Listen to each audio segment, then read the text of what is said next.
اس کا مطلب ہے دولت کا معاملہ سب سے نچلے درجے کا ہے، اور ان دونوں چیزوں کو چھوڑ کر کے نہ عمل کر رہا ہے نہ علم حاصل کر رہا ہے، صرف اسی کے پیچھے پڑا ہوا ہے۔ ہمیں سب سے زیادہ علم کے اوپر محنت کرنی ضروری ہے، تو ایمان سے پہلے علم، عمل سے پہلے علم ہے، اور جتنی بھی پریشانیاں ہیں اسی سبب سے ہیں، شاید عذاب جتنے ہیں جھٹک کے پھینک دے پلکوں پہ خواب جتنے ہیں، تو یہ خواب جو ہے یہ بڑھا رہے ہیں اضطرابات کو اور پریشانیوں کو۔ وہ جمال دیکھیں اس کے پاس پوسٹ بھی اور پیسہ بھی اور خوبصورت بھی ہے، پوسٹ ہے، خوبصورت پیسہ بھی ہے، اور وہ بلا رہی ہے بدکاری کرنے کے لیے، وہ یہ بولتا ہے انی اخاف اللہ، میں اللہ سے ڈرتا ہوں۔ یہ چیز پیدا ہونی ضروری ہے۔ معاشرہ تب جا کر سدھرے گا جب رب کی خشیت آدمی کے دل میں پیدا ہوگی، تب یہ تمام چیزیں رکیں گی، ورنہ آپ تمام تدابیر کر لیجئے، آپ کو جو کرنا ہے کر لیجئے، اگر یہ چیز نہیں ہے خشیت الہی، آپ کوئی بھی قانون نافذ کر دیں یہ چیز بڑھتی جائے گی، رکے گی نہیں۔ میں چیز بتائے گا رجل دعت امرأۃ ذات منصب وجمال فقال انی اخاف اللہ، دیکھ رہے ہیں وہی بات ہے، وہاں تو بلا رہی ہے، ریپ کرنے نہیں ہے، وہ تو بلا رہی ہے اور دعوت گناہ دے رہی ہے، اس کے باوجود وہ کہہ رہے انی اخاف اللہ، میں یہ برا کام نہیں کر سکتا اس لیے کہ میرے دل میں اللہ کی خشیت، اللہ کا خوف ہے۔ یہ چیز تو اے اللہ مجھے وہ دل مت دینا جس میں تیرا ڈر نہ ہو، وَمِن نَفْسِ اللَّهِ تَشْبَعْ، اور ایسا نفس مت دینا جو کبھی آسودہ نہ ہو۔ ابھی تقریر میں اس بات کو واضح کیا گیا کہ آدمی کی خواہش کسی حد پر نہیں رکتی جا کر کے، یہ ایسا نفس ہے جو کبھی آسودہ نہیں ہوتا، اس پر قدغن لگائی جائے، کنٹرول کیا جائے، اور کوئی بھی چیز اگر کنٹرول کے باہر ہو جائے نقصان دہ ہوتی ہے۔ لوگ کہتے ہیں ہم آزاد۔ Basic English reader for high school کے اندر ایک چیپٹر ہم نے پڑھا تھا، اس وقت جو چلتی تھی ایک موٹی سی کتاب تھی، basic English reader for high school, تو جس کا پہلا چیپٹر تھا انڈیا ہیز اے پلان، اس کے اندر آگے چل کر کے ایک چیپٹر تھا دا رولز آف دا روڈ، سڑک کے قوانین، تو اس میں یہ بتایا گیا کہ ایک بوڑھے حضرت صبح واکنگ کے لیے نکلے، چھڑی لیے اور تھوڑی دور چلنے کے بعد سڑک پر یوں اسپن کرنے لگے، اس کو گھمانے لگے چھڑی کو، ادھر سے ایک آدمی واکنگ کرتے ہوئے گزرا، کہا کہ حضرت یہ جو چھڑی آپ گھما رہے ہیں ذرا اس کو ایک حد میں گھمائیے۔ اس نے کہا بوڑھے نے کہ میں آزاد ہندوستان کا آزاد ناگرک ہوں، میں اپنی آزاد چھڑی کے ساتھ، آزاد اسٹک کے ساتھ جس طرح چاہوں ٹریٹ کر سکتا ہوں، سلوک کر سکتا ہوں۔ کہا کہ حضرت بالکل صحیح فرما رہے ہیں، بالکل صحیح، لیکن آپ کی آزادی وہاں ختم ہو جاتی ہے جہاں سے میری ناک شروع ہوتی تھی۔ تو ہر چیز کو کنٹرول میں رہنا چاہیے، کوئی چیز آؤٹ آف کنٹرول ہو جائے نقصان دہ ہوتی ہے، تو آپ کی آزادی وہاں ختم ہو جاتی ہے جہاں سے میری ناک شروع ہوتی ہے۔ اب آپ گھما رہے ہیں، بغل سے کوئی واک کرتے ہوئے گزرا، اس کی ناک میں آپ کی چھڑی لگ گئی تو کیا ہوگا؟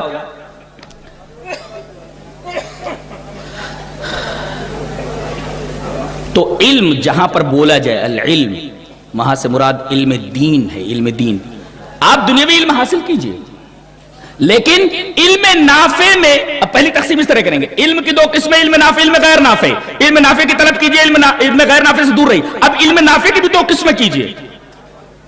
علم نافع وہ جو آخرت کے لیے آپ کے کام آ سکے، اس پر زیادہ توجہ دے، اس میں افضل وہی ہے، اور جو علوم دنیا میں آپ کے لیے نفع بخش ہیں ان میں پہلے علم کی نکیل ڈال دیجیے۔ دلیل بل تؤثرون الحیات الدنیا والآخرت خیر وابقا، تم دنیا کو ترجیح دیتے ہو جبکہ آخرت زیادہ بہتر، زیادہ باقی رہنے والی ہے۔ ظاہر ہے کہ وہ باقی رہ رہی ہے، بہتر ہے، تو تم اس بہتر عالم کے لیے، ان بہترین نعمتوں کے لیے زیادہ ان علم کو، ان علوم کو حاصل کرو گے جو اس بہتر چیز کے کام آ سکے، اس بہتر چیز کو حاصل کرنے میں کام آ سکے۔ اور آخرت کا علم یہی ہے قرآن اور حدیث اس وجہ سے آئے کہ وہ بتائے کہ آخرت میں کامیابی ہونے کے اسرار کیا ہے، راز کیا ہے، وہ قرآن اور حدیث نے بتایا۔ لہذا علم نافع میں سب سے زیادہ توجہ کے مستحق یہی ہے، قرآن اور حدیث، اس کے اوپر زیادہ سے زیادہ توجہ دی جائے۔ اس کے بعد اب دنیا کا علم حاصل کیجئے، مگر دنیا کے ہر علم کی ناک میں اس وحی الہی کی نکیل ہونا ضروری لیے, ورنہ یہ سارے علوم آپ کے لیے نقصان دہ ہو جائیں گے. ایک ڈاکٹر ڈاکٹری پڑھ کر کے آئے گا, کڈنی نکال لے گا کسی, اس لیے کہ اس کے اندر ہرس بھری ہوئی ہے, اس کے دل میں اللہ کا خوف نہیں ہے, وہی الہی کے نکیل نہیں اس کے. ایک انجینئر ہے, وہ کسی طریقے سے آپ کا گھر بنانے کے لیے اگر 2 لاکھ میں بنتا ہے تو 4 لاکھ لے لے گا. تو ہر علم کے اندر, ہر علم کے ناک میں وہی الہی کی نکیل ہو. تو علم نافع, علم غیر نافع. علم نافع کی 2 قسمیں, جو آخرت میں کام آ سکے, علم دنیا جو آپ کے لیے مفید ہو, مگر اس علم کے اندر پہلے علم کی نکیل ہونا ضروری. یہ تقسیم ہم نے ان آیات اور ان احادیث کی روشنی میں کی ہے. شیخ ٹائم ہے کہ ختم کریں بات؟ جی دیکھیے, آپ تو کسی کالج میں جو قریب ہوتا ہے, کسی اسکول میں اپنے بچے کو ڈال دیتے ہیں, اور وہ بھی سالوں پڑھتا رہتا ہے. بہت دور آپ لے جا کر کے, اگر آپ کے پاس ذرائع نہیں ڈالتے اپنے بچے. آپ دیکھ رہے ہیں علم دین کی طلب کتنی تھی. ایک آدمی کو دیکھیے, آئیے وہ حدیث پڑھ لیتے پہلے. حدیث اس طرح, وان کثیر ابن قیس قال كنت جالسا مع ابي الدرداء رضي الله تعالى عنه في مسجد دمشق فجاءه رجل فقال يا ابا الدرداء اني جئتك من مدينة الرسول صلى الله عليه وسلم ما جئت لحاجة قال فإني سمعت رسول الله صلى الله عليه وسلم يقول من سلك طريقا يلتمس فيه يطلب فيه علما سلك الله به طريقا من طرق الجنة وإن الملائكة لتضع أجنحتهم رزق لطالب العلم وإن العالم لا يستغفر له من في السماوات والأرض والحيتان في جوف الماء وإن فضل العالم على العابد كفضل القمر على سائر الكواكب وإن العلماء ورثة الأنبياء وإن الأنبياء لم يورثوا دينار ولا درهما إنما ورثوا العلم فمن أخذه أخذ بحظ وافر. رواه أبو داود في كتاب العلم. حضرت امام ابی داؤد رحمہ اللہ اس حدیث پاک کو ایسے کتاب العلم میں لا رہے ہیں. دیکھ رہے ہیں, حال ایک کتاب العلم ہی میں لا رہا ہے, اور بیان یہ کرنا چاہ رہا ہے کہ اصل علم قرآن اور حدیث کا علم ہے. اگر آپ دنیا کے تمام علوم کو پڑھ لیں اور قرآن اور حدیث کا علم آپ کے پاس نہیں, آپ جاہل ہیں قرآن اور حدیث کی نگاہ میں. ایک آدمی ہے کثیر ابن قیس, وہ کہتے ہیں کہ میں مشہور صحابی حضرت ابو الدرداء کے پاس جامع مسجد دمشق میں بیٹھا ہوا تھا. اچانک ایک آدمی آیا, السلام علیکم. وعلیکم السلام. کہنے لگا, اے رسول اللہ صلی اللہ علیہ وسلم کے پیارے صحابی ابو الدرداء, آپ یہاں دمشق میں, سیریا میں شہر رسول مدینہ سے چل کر کے آ رہا ہوں. ارے اتنی دور سے, کہاں مدینہ کہاں دمشق. شاعر نے بہت اچھا کہا کہ سارت مشرقتا وسرت مغربا شتان بین مشرق و مغربی. وہ کہاں ہے مدینہ اور کہاں ہے سیریا, اتنی دور سے آپ یہاں تشریف لائے, کیوں؟ کہا ما جیت لحاجت, میں کسی اور غرض سے نہیں آیا. انی جیتک من مدینۃ رسول صلی اللہ علیہ وسلم لحدیث بلغنی انک تحدث عن رسول اللہ صلی اللہ علیہ وسلم. صرف ایک حدیث کے لیے, لحدیث, ایک حدیث کے لیے آیا ہوں جس کے بارے میں نے سنا ہے کہ آپ ان کے ساتھ بیان کرتے ہیں. الرسول اللہ صلی اللہ علیہ وسلم, وہ سننے کے لیے آیا ہوں. تو پہلے انہوں نے علم کی فضیلت بتائی, وہ بھی علم دین کی. من سلک طریقا یطلب فیہ علما, وہ آپ لوگوں کے لیے بھی ہے. کہاں سے آپ آئے ہیں, بمبئی کے کن کن کونوں سے آپ تشریف لائے ہیں, کیوں آئے ہیں؟ علم دین جاننے کے لیے, کہ کچھ اور پڑھنے کے لیے آئے, کچھ اور سننے کے لیے آئے, نہیں نا, علم دین. تو آپ لوگوں کے لیے بھی یہی ہے. من سلک طریقا یطلب فیہ علما, جو آدمی کوئی ایسا راستہ چلے جس کے اندر اس کا معاملہ, اس کی آرزو, اس کی تمنا, اس کی طلب علم حدیث, علم قرآن ہو, تو وہ راستہ نہیں چل رہا ہے, در حقیقت وہ جنت کے راستے پر چل رہا ہے. آپ خیرانی روڈ کے راستے پر آئے, یہ حدیث بول رہی ہے کہ آپ جنت کے راستے پر آ رہے ہیں. سلک اللہ بہ طریقا من طرق الجنہ, جنت کے طریقے پر, جنت کے راستے پر آپ. اور یہی نہیں, یہ تو پہلی فضیلت ہوئی علم دین کی. دوسری فضیلت, ملائکہ اپنے پروں کو طالب علم کی تلاش کرنے والے کی راہ میں ان کے قدموں کے نیچے اپنا پر بچھاتے ہیں. یہ پہلے بھی آدم علیہ السلام فضیلت میں ان سے جیت گئے تھے, تو اب پر نہیں بچھائیں گے تو کیا کریں گے؟ پر ہی بچھا رہے نا. وَإِنَّ الْمَلَائِكَةَ لَتَضَعُ أَجْنِحَتَهَا رِزْقًا لِطَالِبِ الْعِلْمِ.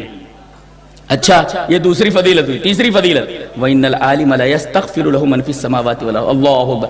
زمین اور آسمان, زمین, ساتوں زمین ہے, جتنی بھی چیزیں ہیں, من فی السماوات, جتنی بھی چیزیں سب دعا کرتی ہیں. اب آسمانوں میں جتنی مخلوقات ہیں سب عالم کے لیے دعا کرتی ہیں. اب ہو گیا آسمان اور زمین, بچا پانی, والحیتان فی جوف الماء, کتنی مچھلی ہے چھوٹی بڑی, سب دعا کرتے ہیں عالم کے لیے. عالم کی فضیلت سمجھ میں آئی؟ بیٹھے ہوئے خالی سن رہے ہو؟ ابھی احترام علم، احترام علماء کی بات ہو رہی ہے. ارے علم دینے والے یہاں بیٹھے ہوئے، آپ سننے کے لیے آئے ہیں. اور فضیلت آپ کی یہ بتائے گی کہ آپ جنت کے راستے پر ہیں. دوسری فضیلت یہ کہ آپ کے پروں کے نیچے، آپ کے قدموں کے نیچے فرشتے پر بچھا رہے ہیں. تیسرا یہ کہ آسمان میں جتنی مخلوقات ہیں وہ سب آپ کے لیے دعا کر رہی ہیں. زمین میں جتنی مخلوقات ہیں سب آپ کے لیے دعا کر رہی ہیں. 4 فضیلت. 5ویں فضیلت، مچھلیاں جتنی ہیں، مچھلیاں والحیتان فی جوف الماء، پانی کے اندر ساری مچھلیاں وہ سب دعا کر رہی ہیں. اچھا یہ 4 یا 5ویں فضیلت ہوئی. اچھا وَإِنَّ فَضْلَ الْعَالِمِ عَلَى الْعَابِدِ، ایک ہے پرہیزگار ہے، رات و دن عبادت میں لگا ہوا ہے، اس کی فضیلت. ایک عالم کی فضیلت اس کے اوپر ایسے ہے چاند کے مقابلے میں تمام سیارے، تمام ستارے. اچھا اس کے بعد یہ فرمایا گیا وَإِنَّ الْعُلَمَاءَ وَرَثَةُ الْأَنْبِيَاءِ. ایک نکتہ یہ بتا دوں کہ میراث جو بٹتی ہے، آدمی جب مرتا ہے تو قرآن اور حدیث کے قاعدے کے مطابق میراث بٹتی ہے. اللہ کے رسول صلی اللہ علیہ وسلم نے ارشاد فرمایا فلا وصیت لوارث، وارث کے لیے وصیت نہیں ہے. بیٹی کا حصہ آدھا ہے لڑکے کے مقابلے میں، لڑکے کا 2 حصہ، لڑکی کا 1 حصہ. اب کوئی وصیت کر دے کہ بھئی لڑکی کا 1 حصہ تو ملنے والا ہے، میری طرف سے لڑکی کو میں وصیت کر کے جا رہا ہوں کہ اس کو ایک بلڈنگ وہ دے دینا میری، غلط ہے، یہ وصیت صحیح نہیں ہے. فلا وصیت لوارث، وارث کے لیے وصیت نہیں ہے. اسی طریقے سے تقسیم ہوگی وراثت کی جس طریقے سے قرآن و حدیث میں بیان کیا گیا. لیکن ایک وراثت ایسی ہے جتنا جو چاہے لے لے، اس میں کچھ قاعدہ قانون نہیں ہے، اس میں کوئی قاعدہ قانون نہیں ہے. کون سی وراثت ہے وہ؟ یہ وراثت ہے انبیاء کی وراثت. وَإِنَّ الْعُلَمَاءَ وَرَثَةُ الْأَنْبِيَاءِ وَإِنَّ الْأَنْبِيَاءَ لَمْ يُوَرِّثُوا دِينَارًا وَلَا دِرْهَمًا. وہ تو درہم اور دینار کی وراثت چھوڑتے ہی نہیں ہیں، وہ تو علم چھوڑ کر کے جاتے ہیں. انما ورثوا العلم. سوال یہ ہے کہ انبیاء کو کون سا علم دیا گیا تھا؟ یہی اللہ کی کتاب کا علم اور ان کی حدیث کا علم جو بولتے تھے. وَإِنَّ الْعُلَمَاءَ وَرَثَةُ الْأَنْبِيَاءِ وَإِنَّ الْأَنْبِيَاءَ لَمْ يُوَرِّثُوا دِينَارًا وَلَا دِرْهَمًا إِنَّمَا وَرَثُوا الْعِلْمَ. علم جو آسمانی علم ہوتا تھا اللہ کی طرف سے آیا ہوا، اس کے بعد اس کی وراثت چھوڑتے تھے. فَمَنْ أَخَذَهُ أَخَذَ بِحَظٍّ وَافِرٍ. اب جو جتنی زیادہ محنت کر کے جتنا زیادہ لے لے، اس وراثت میں کوئی قانون اور کوئی قاعدہ نہیں ہے. مرنے والا جب دنیا کی وراثت چھوڑتا ہے تو قانون اور قاعدہ ہے، لیکن نبی کی وراثت میں کوئی قانون اور قاعدہ نہیں ہے. جتنا لینا چاہو، جتنی آپ کے پاس استطاعت، آپ محنت کے مطابق اس وراثت کو حاصل کر سکتے ہیں. آپ دیکھ رہے ہیں انبیاء کی وراثت میں اور ایک عام آدمی کی وراثت میں اور علمی وراثت میں اور ایک دنیاوی چیز کی وراثت میں کتنا فرق ہوتا ہے.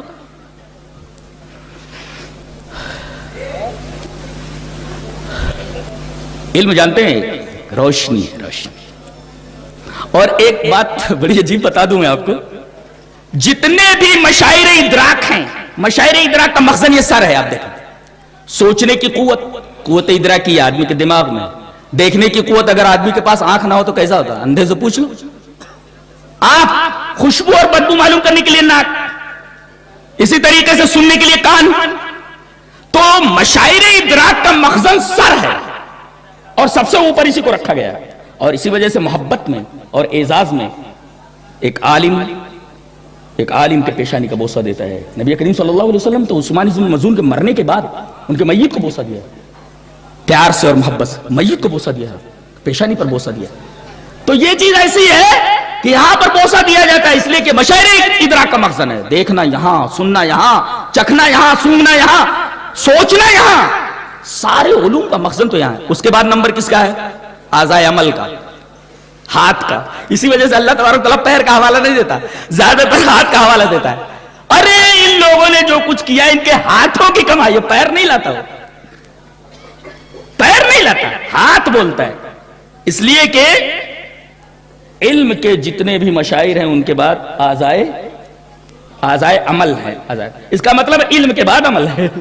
عقلاً بھی دیکھا جائے تو علم اس کے بعد عمل، علم کے اعضاء کے بعد اعضائے عمل ہے. اس کا مطلب یہ ہوا کہ علم کے بعد عمل ہوتا ہے اور عمل سے پہلے علم ہونا چاہیے. منڈی ہی نہ تو ہاتھ کٹھا، مطلب منڈی ہی نہیں. وہاں ایک جگہ گئے تھے ہم تو پتا چلا کہ یہاں 2 مزارات ہیں.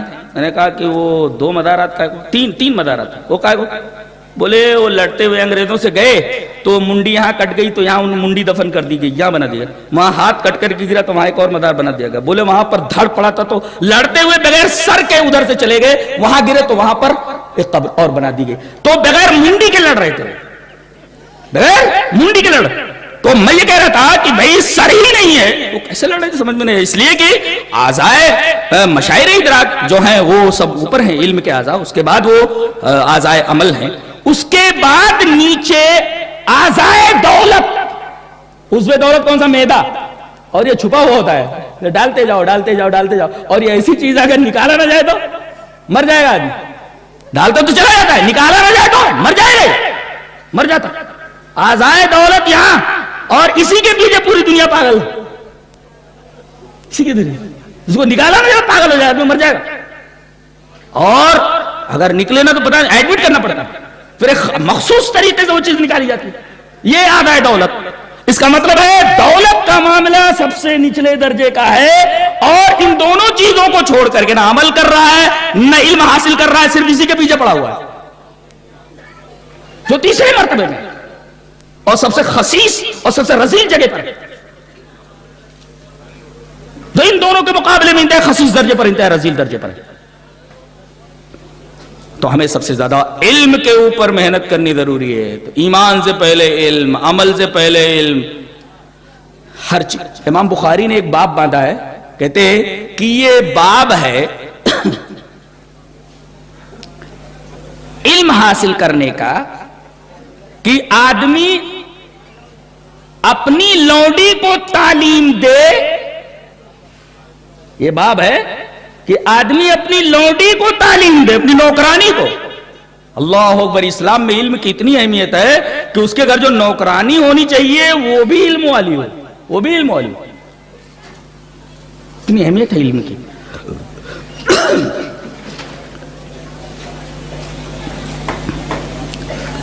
اور سب سے بڑی چیز جو بھی بتائی گئی، شرک. جانتے ہیں کس کے پیٹ سے پیدا ہوتا ہے؟ علم کے پیٹ سے نہیں، جہالت کے پیٹ سے پیدا ہوتا ہے. اللہ نے فرمایا افغیر اللہ تامرونی اعبد ایھا الجاہلون، اے جاہلو تم اللہ کے علاوہ کی طرف تم مجھے حکم دیتے ہو آنے کی کہ میں اللہ کو چھوڑ کر کے کسی اور کی عبادت کروں. گویا اگر کوئی آدمی غیر اللہ کی عبادت کر رہا ہے اور غیر اللہ کی عبادت کی طرف بلا رہا ہے تو وہ بہت بڑا جاہل ہے. پتہ یہ چلا کہ شرک پیدا ہوتا ہے جہالت کی پیٹ سے، جہالت کے شکم سے پیدا ہوتا ہے. یہ اتنی خطرناک چیز ہے. آج جتنی بھی چیزیں ہو رہی ہیں وہ سب لا علمی کی بنیاد پر ہو رہی ہیں، اور اگر علم بھی ہے تو علم غیر نافع ہے، علم غیر نافع. اور اگر نفع بخش علم ہے بھی تو اس علم کی ناک پہ وہی الہی کی نکیل نہیں ہے. ضرورت اس بات کی ہے کہ ہم علم کو سمجھیں کہ حقیقی